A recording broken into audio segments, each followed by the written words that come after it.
अस्सलाम वालेकुम नाज़रीन, मैं अली हसन और आप देख रहे हैं न्यूट्रल्स।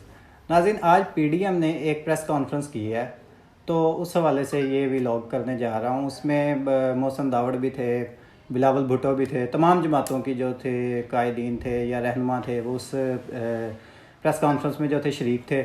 लेकिन इसमें सबसे जो लंबी गुफ्तगू की है वो मरीम नवाज़ साहिबा ने की है। तो मरीम नवाज़ साहिबा ने जो गुफ्तगू की है ना, उस हवाले से मैं ये व्लॉग करना चाहता हूँ। एक दो बातें जो मौलाना फजलुर रहमान साहब ने की हैं ना, वो भी आप तक पहुँचाएँगे। मरीम सफदर साहिबा ने अपनी जो प्रेस कॉन्फ्रेंस शुरू की ना, उन्होंने अदालतों के इंसाफ के और इस बयानिए पे अपना जो है ना वो खिताब शुरू किया प्रेस कॉन्फ्रेंस में। उन्होंने एक बात कही, उन्होंने कहा कि खुलफाए राशिदीन का एक कौल है कि जो निज़ाम मुआशरा होता है ना, वो कुफर के निज़ाम पे चल जाता है, लेकिन जुल्म के निज़ाम पे नहीं चलता। बिल्कुल उनकी बात ठीक है, मैं उनकी बात से 100% एग्री करता हूँ। लेकिन कितना अच्छा होता कि मरीम साहिबा जो है वो ख़ुद बता देती कि मॉडल टाउन में जो दिन दिहाड़े 14 कत्ल किए गए, जुल्म और बर्बरियत की गई थी, वो किसने की थी, कौन लोग थे वो। हामला औरतों के मुंह के ऊपर जो है आप वो गोलियां मारी गई 25 मई को, ये अभी 2022 में जो जुल्म और बर्बरियत की गई वो किसने की थी, वो जुल्म किसने किया था। औरतों पे, बच्चों पे, जवानों पे, बुज़ुर्गों पे, बूढ़ों पे आंसू गैस के जो शेल बरसाए गए, किसने बरसाए गए। और इसके अलावा जो ये बयानात देते थे कि भाई बाहर निकलने से पहले सोच लेना कि राना सनाउल्लाह है, ये कौन धमकियां देता था जुल्म की। लोगों के घरों में घुसा गया, चादर और चार दीवारी का तकद्दुस पामाल किया गया। तो मरियम बीबी से ये गुजारिश है कि आइंदा जब भी कोई वो बात करें ना इस लिहाज से, तो थोड़ी सी उसे ना एक्सप्लेन भी कर दिया करें। इसके अलावा उन्होंने डिप्टी स्पीकर की रूलिंग पे बात की कि डिप्टी स्पीकर ने रूलिंग दी और उसके बाद जो है अदालत रात को खुल गई, इतवार को अदालतें खुल गई और जो है लोग फलांग के अदालतों में घुस गए। तो तारीख़ में कभी ऐसा हुआ है? तो मोहतरमा को मैं याद करवाता चलूँ कि बिल्कुल तारीख़ में ऐसा हुआ है, रात को अदालतें भी खुली थी। शायद 9 अप्रैल की जो रात है वो भूल गई हैं। कितना अच्छा होता कि वो 10 अप्रैल को आके फ़ौरन जो है एक और प्रेस कॉन्फ्रेंस उस दिन भी करती कि ये रात को अदालतें क्यों खुली हैं जब कोई जुर्म ही नहीं हुआ। दूसरी उन्होंने बात की कि छुट्टी वाले दिन जो है ना वो अदालतें खुल गई। तो लगता है उनकी जो याददाश्त है वो कमज़ोर है थोड़ी सी। तो मैं याद करवाता चलूँ कि एक दफ़ा हमज़ा शहबाज साहब को जो है वो पुलिस जो है वो नैब पकड़ने आई थी, तो वो भी घर फलांग के निकलने की कोशिश कर रहे थे। इन्होंने फलांगने की बात की है ना, तो वो भी फलांग के भागने की कोशिश कर रहे थे। उस दिन भी इतवार का दिन था और इतवार के दिन जो है वो अदालत खुली और उन्हें उस दिन बेल मिली। तो ये चीज़ें सारी रिकॉर्ड पे मौजूद हैं। इसके बाद उन्होंने एक और एतराज़ उठाया अदालत पर के जो रूलिंग दी है डिप्टी स्पीकर ने, उसको अदालत में क्यों लेके गए, क्यों चैलेंज किया गया, जबकि पार्लियामान की जो कार्रवाई है वो तो अदालत में नहीं चैलेंज हो सकती। तो किसी हद तक बात उनकी ये ठीक है, लेकिन डिप्टी स्पीकर कौमी असम्बली कासम सूरी की जो रूलिंग थी वो पार्लियामान की रूलिंग थी और पार्लियामान की कार्रवाई थी। पार्लियामान की कार्रवाई जो अदालत में गई वहाँ पे चैलेंज हुई, वहाँ पे अदालत ने उस रूलिंग को उड़ा के रख दिया। तब तो नहीं बोले क्योंकि इनके हक़ में था। और इन्होंने कहा कि डिप्टी स्पीकर को बुला लिया गया पंजाब असम्बली के, लेकिन जो कौमी असम्बली के डिप्टी स्पीकर थे उन्हें नहीं बुलाया गया। तो ये तो खुशकिस्मती है कि उनका मौक़िफ़ सुना जा रहा है। दूसरी पार्टी तो कह रही है कि हमें तो सुना ही नहीं गया, हमारा तो जो मुकदमा है वो एक तरफा फ़ैसला दे दिया, हमें बुलाया ही नहीं गया, डिप्टी स्पीकर को बुला के सुना नहीं गया। तो आप लोगों की तो खुशकिस्मती है कि आप लोगों को अदालत में बुला के मोअज़्ज़ज़ जज साहिबान जो हैं वो आपसे आपका मौक़िफ़ जानना चाह रहे हैं कि अपने हक़ में जो है अपनी सफाई पेश करें। तो ये मेरा नहीं ख्याल कि आपका कोई एतराज़ बनता है। मरीम नवाज़ शरीफ साहिबा ने एक एतराज़ उठाया कि जो सदर है ना मुल्क के, ना उन्हें बुलाया जा रहा है अदालत में, ना इमरान खान को बुलाया जा रहा है, ना कासम सूरी जो डिप्टी स्पीकर थे उस वक्त के उन्हें बुलाया जा रहा है, जबकि शहबाज शरीफ साहब जो है ना वो रोज़ अदालतों के चक्कर लगा रहे हैं। भाई शहबाज शरीफ साहब जो हैं वो अदालतों के चक्कर इसलिए लगा रहे हैं कि उन्होंने करप्शन की है, उनके ऊपर केसेस हैं करप्शन के, वो इसलिए अदालत में जाते हैं। वो पंजाबी का एक मुहावरा है, जिन्ना खादियाँ गाजरा ढिड उन्हों दे पीड़, भी उन्होंने गाजरें खाई हैं तो उन्हें पेट में दर्द तो होगा ना अब। फिर उन्होंने कहा कि इमरान खान का जो हुक्म है वो मोतबर है, वो चोरी शजात का नहीं है। यानी जो इमरान खान ने एक ख़त लिखा था कि मेरे जो मुनहरिफ रुकन है उन्हें डी सीट कर दिया जाए, तो उसके ऊपर अदालत ने जो फ़ैसला जारी किया था कि उनके वोट भी नहीं काउंट हुए, उन्हें डी सीट भी कर दिया गया। लेकिन चोरी शजात के मामले पे आके ये अब अदालत में एक केस चल रहा है तो मरियम बीबी साहिबा को कोई समझाए, इतनी बड़ी वो पार्टी की लीडर है, 3 दफ़ा उनकी पार्टी जो है वो इस मुल्क के ऊपर उसने हुक्मरानी की है, पंजाब में उनकी हुक्मरानी है, इस वक्त भी वो रूल कर रहे हैं। तो इतनी बड़ी पार्टी की कोई लीगल टीम नहीं है जो उन्हें समझा सके जाके कि जो इमरान खान ने ख़त लिखा था इलेक्शन कमीशन को वो मुस्तरद हो गया था। उसके बाद पार्लिमानी लीडर ने एक ख़त लिखा था, वो पार्लिमानी लीडर का ख़त जो है उसके ऊपर एक्शन हुआ था और फिर वो बंदे डी-सीट हुए थे, उनका वोट नहीं था काउंट हुआ और फिर दोबारा जो है ये ज़िमनी इंतखाब हुआ था। इसके अलावा मरियम बीबी ने कहा कि हमज़ा को काम नहीं करने दिया जा रहा। ये तो पता नहीं वो अब हमज़ा को छेड़ रही हैं या तंग कर रही हैं। मुझे तो बड़ी हंसी आई है इस बात पे। शायद उनकी दुखती रग के ऊपर जो है उन्होंने हाथ रख दिया है कि उस बेचारे को काम नहीं करने दिया जा रहा। वो इसलिए नहीं काम करने दिया जा रहा, गैर आईनी वज़ीर आला है, ठीक है, धौंस धांधली से आके हुकूमत बना ली है, 2 दफ़ा बेचारे को वजारत उज़्मा पे बैठा है और काम नहीं करने दिया जा रहा। वो इस वजह से नहीं करने दिया जा रहा कि वो 2 नंबरी से आया है। जब 1 नंबरी से आएगा, शहबाज शरीफ साहब जो है 2 दफ़ा वज़ीर आला रहे हैं, कभी उन्हें किसी ने तंग नहीं किया काम करने से, लीगल तरीके से आए थे, इलेक्शन जीत के फिर आए थे। ये इस तरह नहीं थे आए कि हॉर्स ट्रेडिंग और उसके बाद जो है वो आप 2 नंबरी करें और मेंबरान के जो हैं वो वोट ना काउंट करें और मार कुटाई करके जो है खाल खाली करा के खुद ही से वो इलेक्शन करवा लें। तो इस वजह से उन्हें काम नहीं करने दिया जा रहा क्योंकि वो आइनी तौर पे वज़ीर आला नहीं है। इसके अलावा मरियम साहबा ने कहा कि मैच फिक्सिंग की तरह जो बेंच फिक्सिंग है ना, वो भी एक जुर्म है। बिल्कुल ठीक बात कही है, मैं 100% उनके इस बयान से एग्री करता हूँ। और मेरी एक गुजारिश है कि जो लोग फ़ोन करके जजेस को कहते रहे हैं कि ये वाला फ़ैसला दे दो और ये वाला फ़ैसला दे दो, उनके ख़िलाफ़ भी कार्रवाई होनी चाहिए जिन्होंने बेंच फिक्स किए हैं।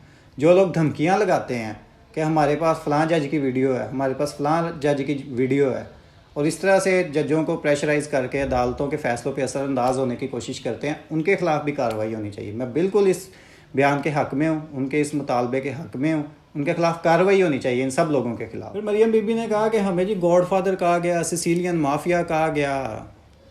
तो जो अदालतों ने कहा था वो किसी वजह से कहा था ना।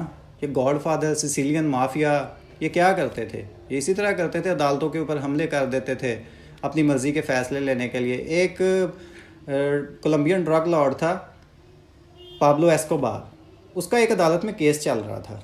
जब उसने देखा कि मेरे केस का कुछ नहीं बन सकता तो उसने पूरी अदालत को ही आग लगा दी थी। तो इनके ख़िलाफ़ भी जहाँ पे कभी एलडीए में आग लग जाती है, कभी जहाँ पे एफआईआर होती है वहाँ पे आग लग जाती है, सबूत ख़त्म हो जाते हैं, आग की वजह से जल जाते हैं। तो इन चीज़ों को मद्देनज़र रखते हुए ही मोअज़्ज़ज़ जज साहिबान ने और अदालत ने इनके बारे में ये रिमार्क्स दिए थे ना। फिर उन्होंने इमरान खान पे भी तनकीद की। उन्होंने कहा इमरान खान जो है ना वो तारीख़ का सबसे बड़ा झूठा है, उसने अदालत में जो है ना वो गलत दस्तावेज़ात जमा कराई हैं। बिल्कुल इमरान खान ने जो है ना वो अदालत में कहा था मेरी मियाँ वाली तो क्या बनी गाला में भी कोई प्रॉपर्टी नहीं है। इमरान खान ने जो है वो क्लबरी फ़ॉन्ट आया भी नहीं था तो तब की डॉक्यूमेंट जो है क्लबरी फ़ॉन्ट में टाइप करवा के अदालत में जमा करवा दी थी। तो बिल्कुल ठीक कह रही हैं आप, इसमें तो कोई दो राय नहीं है, इमरान खान ने वाकई बहुत झूठ बोले हैं।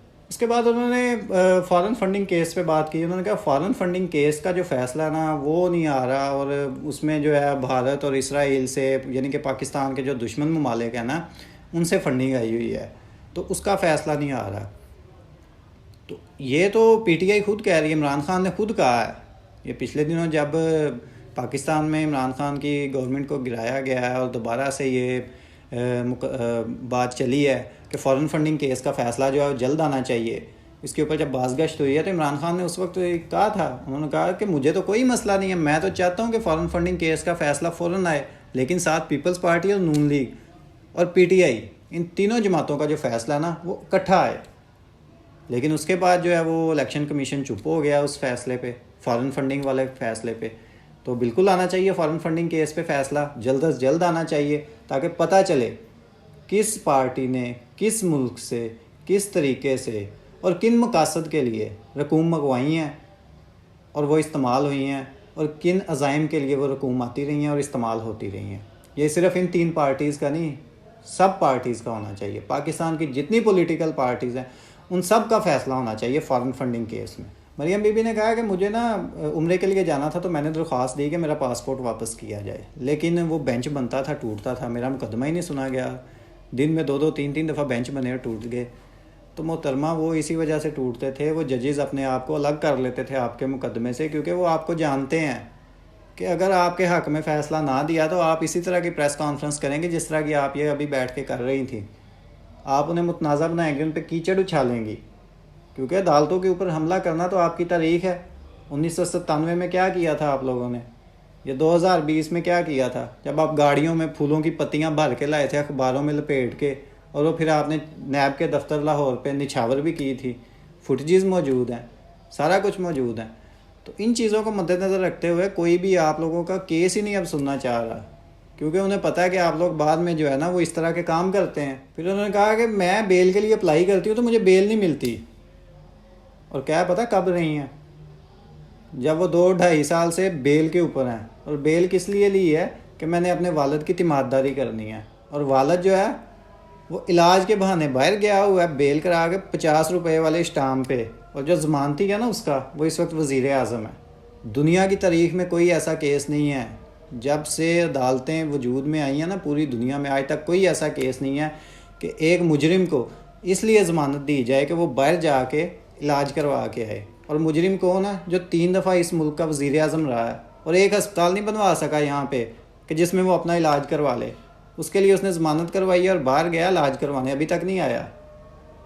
वहाँ पे घूम फिर रहा होता है, इलाज हो रहा है उसका, लेकिन वो वापस नहीं आया। और बेटी ने दरख्वास्त दी थी कि मेरा वालिद जो है वो बीमार है, तो उसका और कोई भी नहीं है इस दुनिया में, क्योंकि भाइयों को तो वो ऑन ही नहीं करते, वो तो पाकिस्तानी है ही नहीं है। उनसे जब पूछा जाता है कि इधर आके जवाब दें अदालतों में, ये आपके पास दौलत और पैसे कहाँ से आए हैं, तो वो कहते हैं हम तो पाकिस्तान के शहरी नहीं हैं। बाप जो है वो यहाँ का 3 दफ़ा का वज़ीर आज़म रहा है, लेकिन वो पाकिस्तान की शहरी नहीं है। तो इन्होंने दरख्वास्त दी कि मुझे ये वालिद की तिमारदारी करनी है, तो इन्हें भी बेल मिल गई। बेल पे बाहर हैं और वालिद साहब जो हैं मुल्क से बाहर हैं, और ये बैठ के कह रही हैं कि मुझे बेल नहीं मिलती। ये दुनिया का एक अनोखा ही केस है और इस पर भी उन्हें एतराज़ है। इसके अलावा उन्होंने कहा कि लोड शेडिंग जो है वो वापस आ गई है, मुल्क संभलने का नाम नहीं ले रहा, दोस्त ममालिक जो हैं वो नाराज़ हैं। तो जब आप लोग कंटेनर पे बैठ के लाहौर से मार्च करने आ रहे थे महंगाई के नाम पे कि जी महंगाई बहुत हो गई है, और आप लोग कहते थे हम बहुत जी तजर्बाकार हैं, बहुत हमारा तजर्बा है, हम तो आते ही हर चीज़ जो है ऐसे सेट कर देंगे मिनटों में। आपके जो वज़ीर ख़ज़ाना मिफ्ता इस्माइल साहब वो कहते थे डॉलर तो जो है वो मैं 70-80 पे ले आऊँगा, पेट्रोल 100-110 पे ले आऊँगा। कहाँ गया वो सब? पेट्रोल आप 250 पे ले गए हैं, डॉलर भी तकरीबन 250 पे चला गया है, मार्केट में 235-40 पे भी नहीं मिल रहा। ठीक है, दोस्त ममालिक जो हैं वो पाकिस्तान उस वक्त पूरी दुनिया को लीड कर रहा था। जिस दिन इमरान खान की गवर्नमेंट गिराई है, ठीक उससे तकरीबन 15-20 दिन पहले तमाम मुस्लिम ममालिक पाकिस्तान में थे। इमरान खान की सरबराही में यहाँ पे OIC की कॉन्फ्रेंस हुई थी। आप कह रहे हैं नाराज़ हो गए, और जी आपसे नाराज़ हुए हैं। उन्हें पता है कि ये लुटेरे हैं, चोर डाकू हैं, कोई मुल्क आपको पैसे देने को तैयार नहीं है। उन्हें पता है कि ये फिर मकसूद चपड़ासी के अकाउंट में जाएंगे और वहाँ से इनके अकाउंट में आ जाएंगे, इसलिए आप लोगों को कोई पैसे नहीं दे रहा और आप लोगों से नाराज़ हैं। लोड शेडिंग इमरान खान के दौर में तो नहीं थी हो रही, आप लोग कह रहे हैं कि लोड शेडिंग दोबारा आ गई है। तो लोड शेडिंग तो 9 अप्रैल के बाद आई है जी। तो ये मरीम नवाज़ साहिबा की प्रेस कॉन्फ्रेंस का अहवाल था जो आप तक पहुंचाया है। तो अभी मौलाना फजलुर रहमान साहब ने भी चंद बातें की हैं, वो भी आपसे शेयर करना चाहता हूँ, लेकिन वीडियो लंबी हो रही है, तो वो इंशाल्लाह मैं अगले व्लॉग में ज़रूर आपके साथ शेयर करूँगा। अब तक के लिए इतना ही, आपसे इजाज़त चाहूँगा, दुआओं में याद रखिएगा। अल्लाह हाफिज़।